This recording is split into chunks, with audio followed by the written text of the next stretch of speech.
Hey everybody, Tim here with today's episode of Enterprise, Season 3, Episode 12, The Chosen Realm.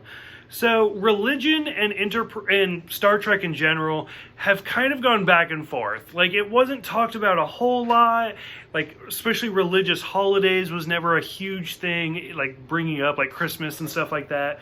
So, until we got to about Deep Space Nine. Deep Space Nine is where it got really heavy into religion. And even then, like, it didn't really go good or bad. If anything, it showed kind of how strong, like, the religious fanaticals can be.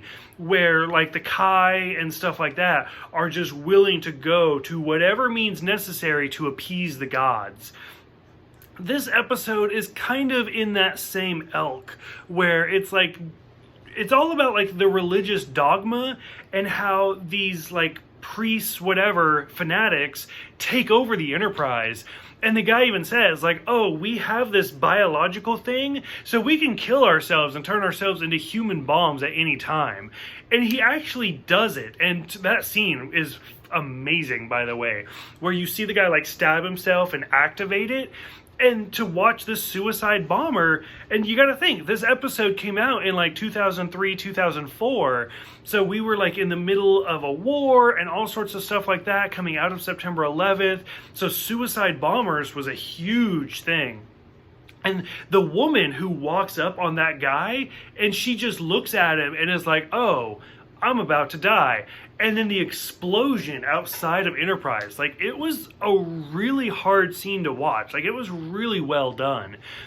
And so to kind of watch this guy, like, slowly take over, and evidently they worship the spheres, and they talk about, like, oh, there's, like, 300 spheres, and blah, blah, blah.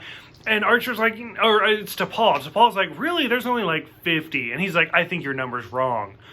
And it's like, oh, okay, we have actual science that proves there's only 50, but because you pray and you believe that there's 300, okay, we'll go along with that. That's fine. No big deal. Science proved you wrong, but we'll say you're right. So stuff like that. It's kind of interesting to kind of watch that. I did love how Archer kind of tricks him with like the whole science and like technology and stuff. Now, I'm a big fan of Arthur C. Clarke and like 2001, stuff like that.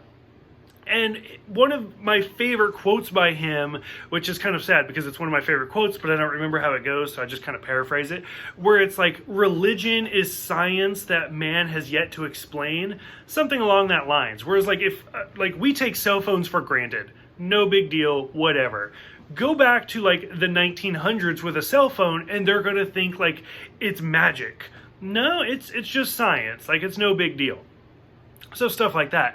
And Archer's like, we have this like technology that we think that kills people, but we think that it's more humane. And at first I was like, is he talking about like lethal injection? Like, what the fuck is he talking about? And he's like, I'm gonna go over to this thing. We call it a teleporter pad. And they like take him apart. He teleports away. And they're like, oh, he killed himself. That's cool. It's okay now. And it's like, really? Like, none of you guys thought, like, I mean, granted, that's the whole point of this episode, is they don't know about technology and that he just teleported away. So stuff like that was really kind of interesting. The scene where Reed is like shooting at the guy and it runs out and he actually chucks the gun at him, like, made me laugh. I was like, it's so over the top. It was kind of bad, but it was great. This episode kind of made me think, like, with this whole Xindi thing, I don't think there's been any subplots, because that's kind of the way Star Trek works, is there's the main plot and then there's the subplot, and it seems like it's all just main plot. I could be wrong, but I feel like there's not a lot of subplot anymore. So, and by the time we get to the end, again, Archer saves the day with science, kind of proving religion wrong, where he's able to neutralize their, like, the chemical that allows them to self-destruct, takes over the ship, makes everything right again. But still, like, it was kind of interesting to just watch the fanatical religious dogma of this episode and how in such a negative light that it's portrayed. For those who have seen this one, what did you guys think about it? Go ahead, let me know, and I will see you guys next time for Proving Ground.